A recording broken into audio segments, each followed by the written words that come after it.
Bien le bonjour et une fois de plus, très ravi de vous avoir dans nos différents chantiers. Que la paix de l'Éternel soit sur vous et vivement, n'est-ce pas, qu'il vous donne l'esprit de clairvoyance, qu'il vous donne, n'est-ce pas, l'esprit de sagesse et surtout qu'il bénisse vos finances afin que ce que vous fassiez soit bien.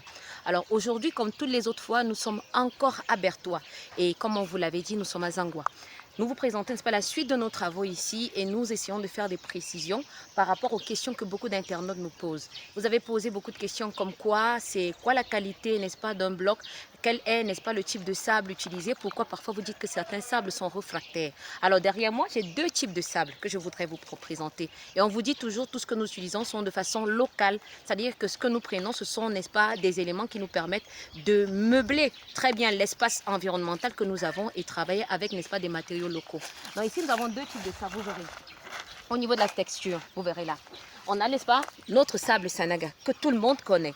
Et là, nous avons, n'est-ce pas, notre sable que nous prenons ici, au niveau de Berthois. Vous voyez un peu. Alors, pourquoi est-ce que dans l'utilisation, on vous dit généralement de faire le distinguo? Parce que dans pratiquement les grammages, vous verrez, n'est-ce pas, qu'il y en a qui ont parfois de trop forts petits grains. Que vous voyez ici. Regardez.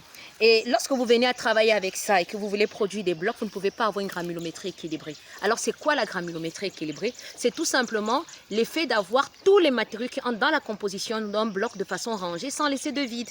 Alors, si je vous parle de 80% de terre, si je vous parle de 10% de sable, si je vous parle pratiquement de 10% également de liant artificiel que le ciment qui entre dans la composition, il faudrait que tout cela soit répertorié de façon à donner un bloc homogène. Et lorsqu'on a ces éléments-là, on ne peut pas l'avoir. C'est pourquoi on vous demande généralement de prendre celui-là, que vous verrez. Malheureusement, il tombe un peu. Voilà, que vous verrez. Vous voyez un peu. Donc, tout cela compte dans tout ce que vous utilisez. Et maintenant, lorsque vous venez généralement à travailler avec certains, vont vous dire qu'on peut tamiser, qu'on va faire ci, ça. Mais le but, justement, c'est de gagner dans le temps de travail, dans l'exécution de ce que vous avez et faire quelque chose de bien. Donc, je voudrais également rentrer pour vous présenter aussi l'état d'avancement au niveau de la fabrique.